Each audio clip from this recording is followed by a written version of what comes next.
Daniel of Two Horizons.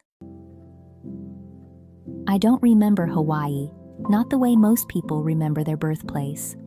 I don't remember the hospital room, or the ocean breeze, or the way the sunlight must have spilled across the floor like warm honey.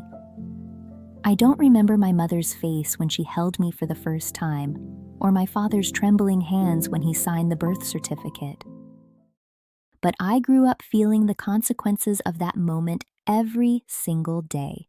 My parents told me the story when I was old enough to understand fear, not childish fear of the dark, but the adult kind, the kind that sits behind your ribs and whispers about futures that can be taken away.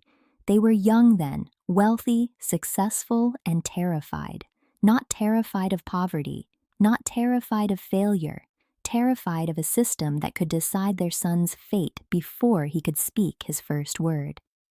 My father used to say, "In our country, your future depends on the blood in your veins." He never said it with anger. He said it with resignation, the kind that comes from watching too many brilliant people shrink themselves to survive. So they flew to Hawaii. A vacation, they told their friends. A necessary detour, they told their families. A risk worth taking, they told each other. And there, under a sky so blue it looked unreal, they gave me a second horizon. I grew up in Shanghai, surrounded by glass towers, international schools, and the hum of ambition.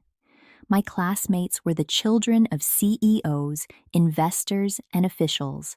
We were raised to be polished, fluent, competitive, the next generation of global elites.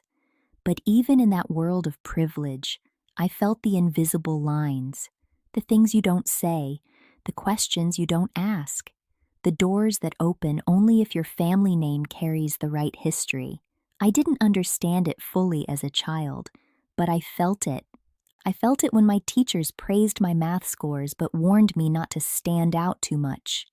I felt it when my classmates whispered about who would get opportunities because their parents had connections. I felt it when my mother looked at me with a softness that carried both pride and worry. She used to sit beside me at the piano, her fingers resting lightly on the keys, and say, "Daniel, you were born under two suns. One will warm you, the other will blind you.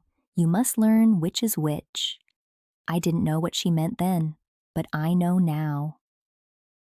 My childhood was a paradox. Luxury wrapped around limitation. I had tutors, robotics labs, international teachers, and every resource a child could dream of. But I also had boundaries that no amount of wealth could erase. I remember one moment clearly. I was 12, sitting in a civics class. The teacher asked us to write an essay about freedom.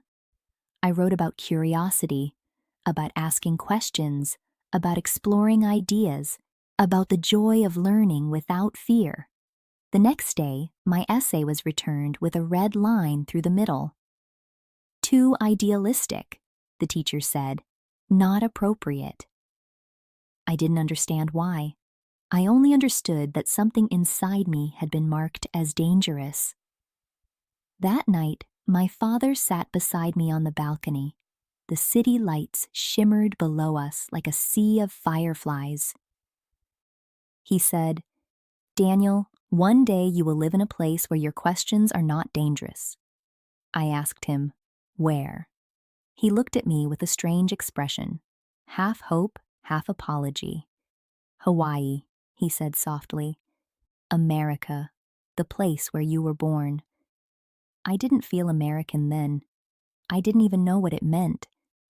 But I felt something else, a pull, a possibility, a horizon that belonged to me even though I had never seen it. My parents never told me the full truth, not until I was older. They never told me how afraid they were, how much they risked, how many nights they lay awake wondering if they had made the right choice. But I saw it in their eyes. I saw it in the way they protected me. I saw it in the way they pushed me to learn English, to study hard, to think independently even when the world around us discouraged it. They weren't trying to make me exceptional. They were trying to make me free. And freedom, I learned, is not a gift. It's a responsibility. I didn't understand that fully until the day I received my acceptance letter from the Ivy League University. The day my parents cried not because I was leaving, but because I was finally stepping into the life they had built for me before I could walk. But that is a story for another episode. For now, all you need to know is this. I was born under two suns. One gave me life, the other gave me choice.